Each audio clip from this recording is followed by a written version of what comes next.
নমস্কার।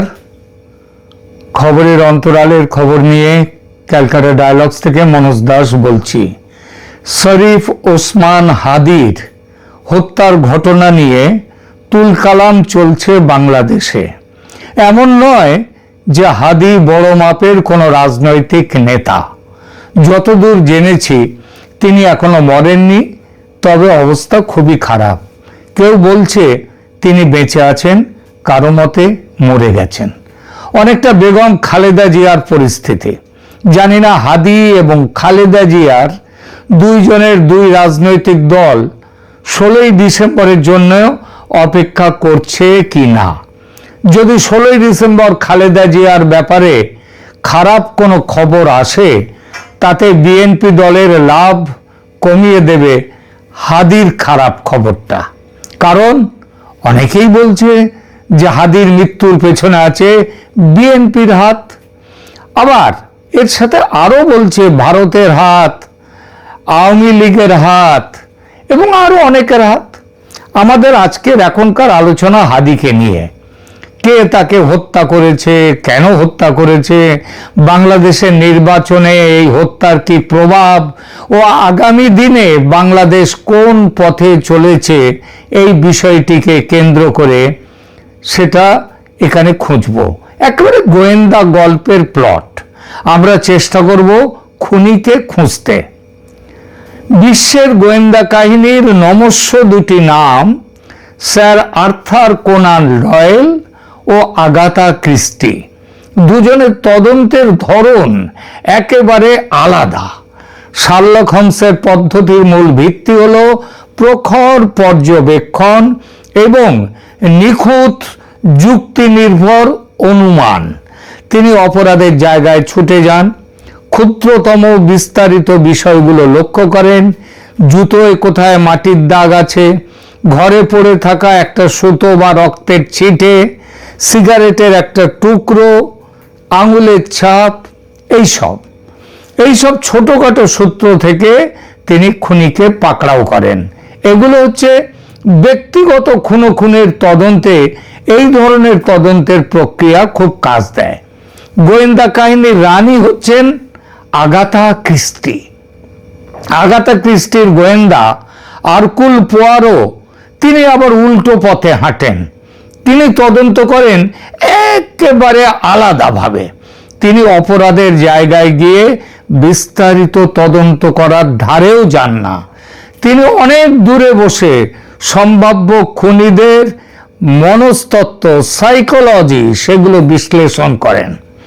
আরকুল পোয়ারোর বিশ্বাস যে নির্দিষ্ট ধরনের মানুষ নির্দিষ্ট ধরনের অপরাধ করে এবং তিনি তাদের মনস্তাত্ত্বিক প্রোফাইল তৈরি করে খুনির কাছে পৌঁছে যান, তাকে ধরেন।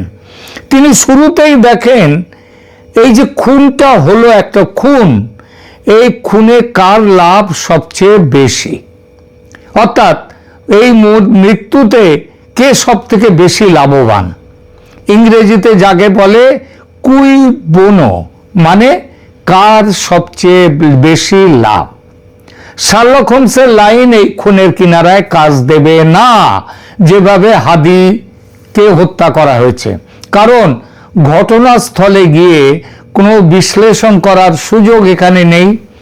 রাস্তায় চলন্ত গাড়িকে ধাওয়া করে খুন করার যে চেষ্টা, সেখানে আঙুলের ছাপ, সিগারেটের বাঁট, এসব কোথায় পাওয়া যাবে?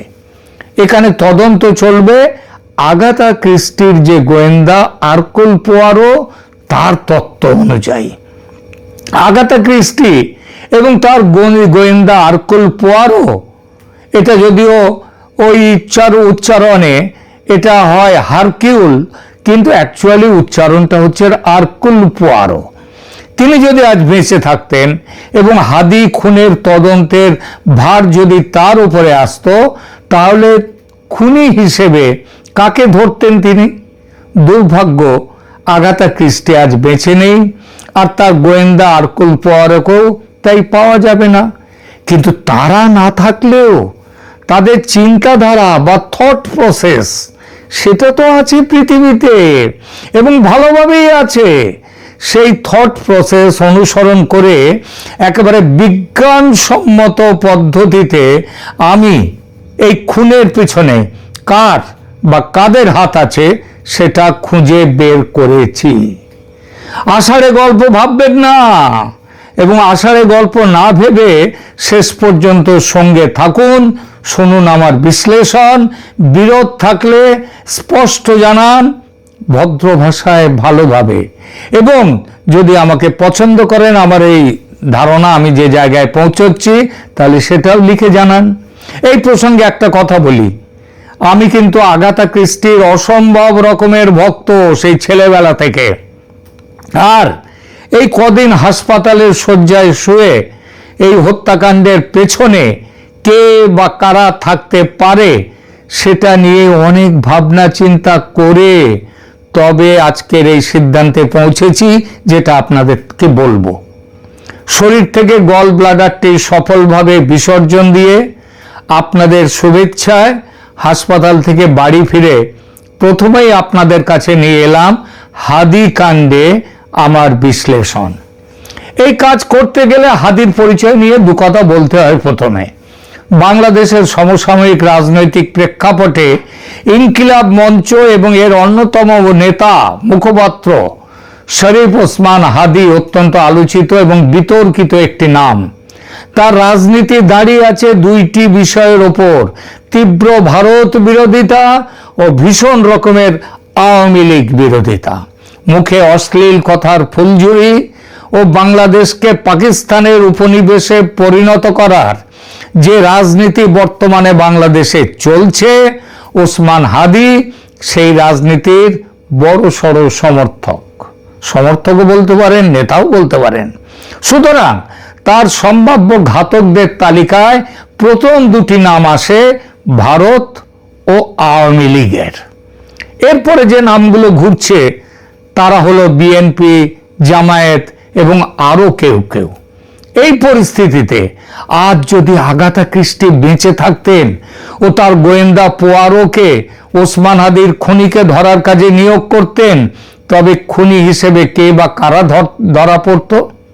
আগেই বলেছি, আগাথা ক্রিস্টির জগৎ হলো নিরেট যুক্তি, পর্যবেক্ষণ এবং সাইকোলজি, হিউম্যান সাইকোলজি, মানব চরিত্রের জটিল মনস্তত্ত্বের উপর ভিত্তি করে তৈরি।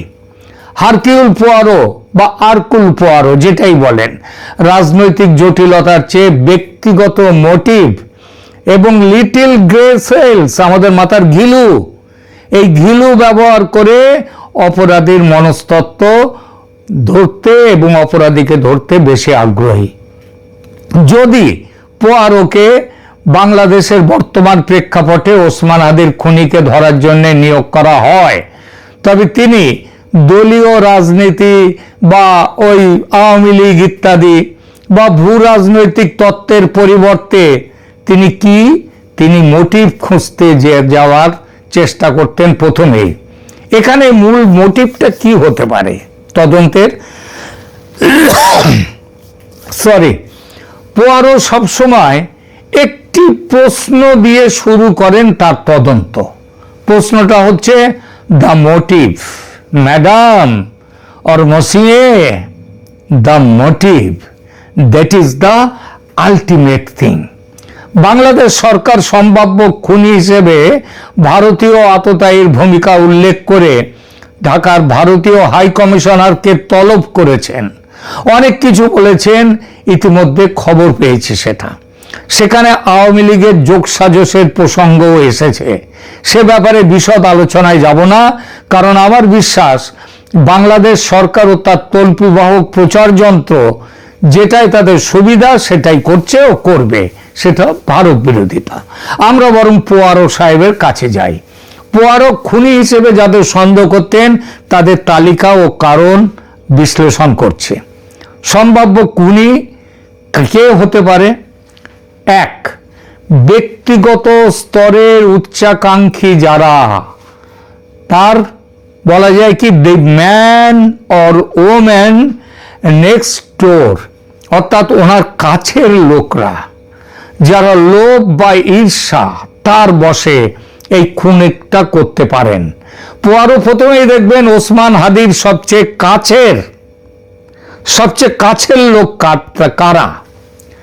তারা ইনকিলাব মঞ্চের নেতা হতে পারে, ইনকিলাব মঞ্চকে যারা অর্থ দেয় তারা হতে পারে, মঞ্চের ভেতরে ক্ষমতার দ্বন্দ্বে থাকা কোনো ব্যক্তি হতে পারে যে হাদিকে হটিয়ে কোনো কাজ করতে চায়।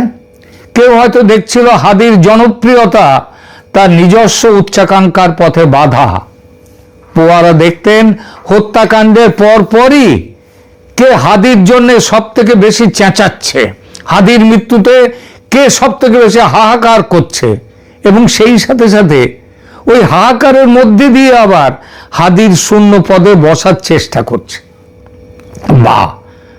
বা কে হাদির তহবিল নিয়ন্ত্রণে নিতে চাইছে। এদের অ্যালিবাই মানে তারা কোথায় ছিল, তারা কিন্তু ঘটনার কাছাকাছি থাকবে না, ওরা অনেকটা দূরে থাকবে, দূরে থেকে তারা কলকাঠি নাড়াবে। সুতরাং এদের ওই অ্যালিবাই অজুহাত সেগুলো পরীক্ষা করে এরা সহজেই এদের মিথ্যাচার ধরে নেওয়া যায়।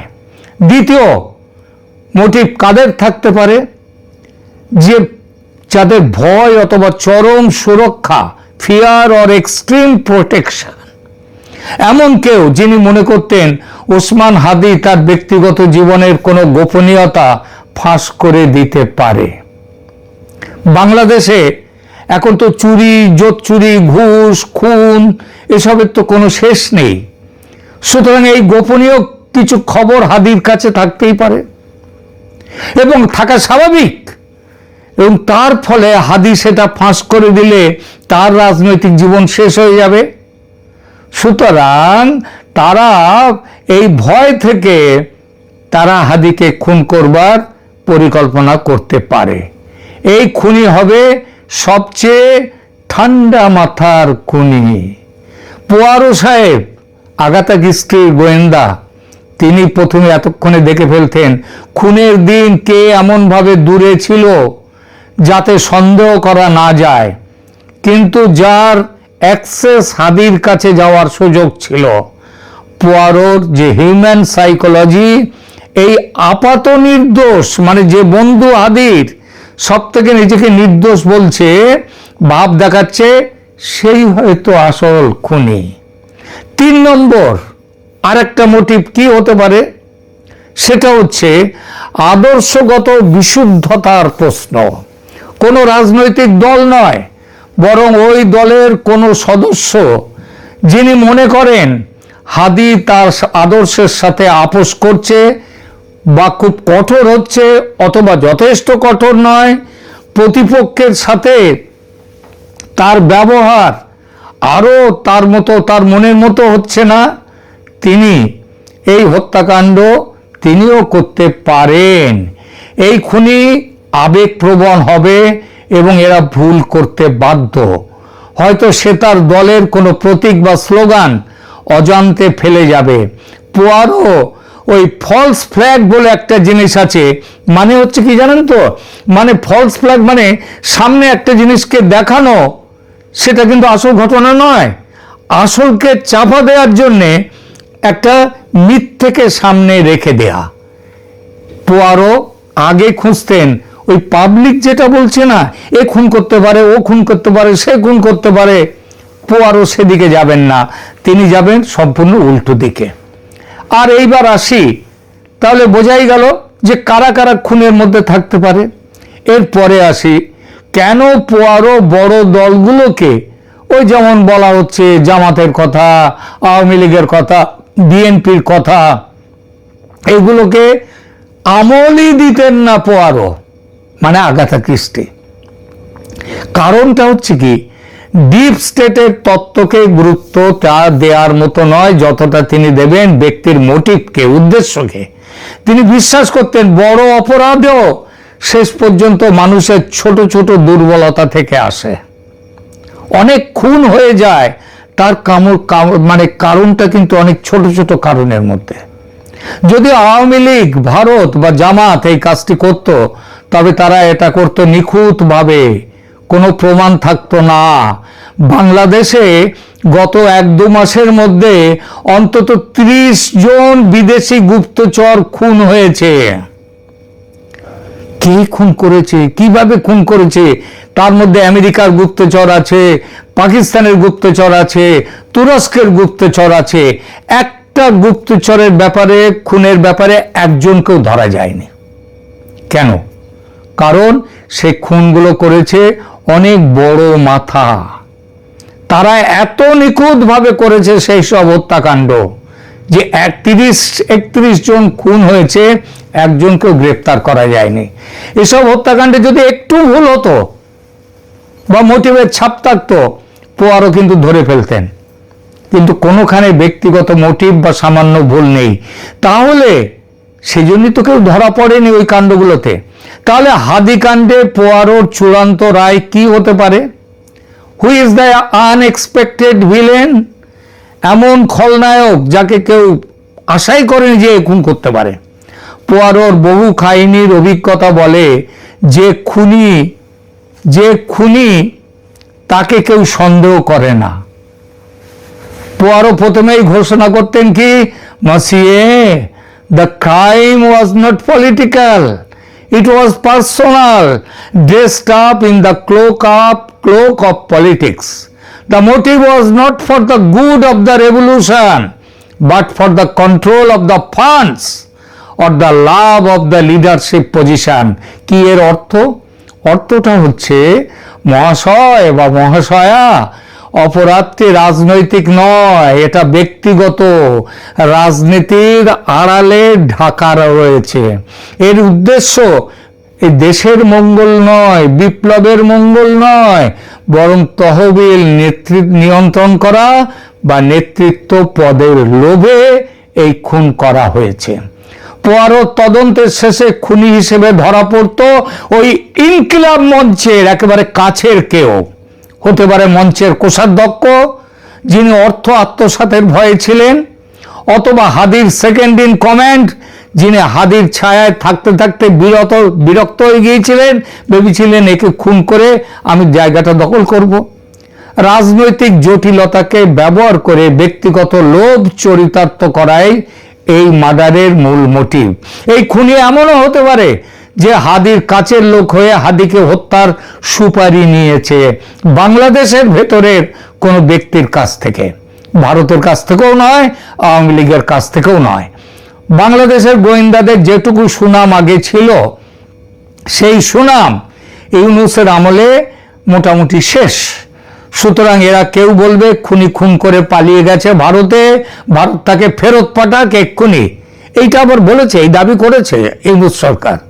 আবার ওই সরকারেরই পুলিশ আবার বলছে এমন কেউ ভারতে পালাতে পারেনি, তারা দেশেই আছে। সুতরাং গুজব চলতেই থাকবে আর খুনি থাকবে অধরা।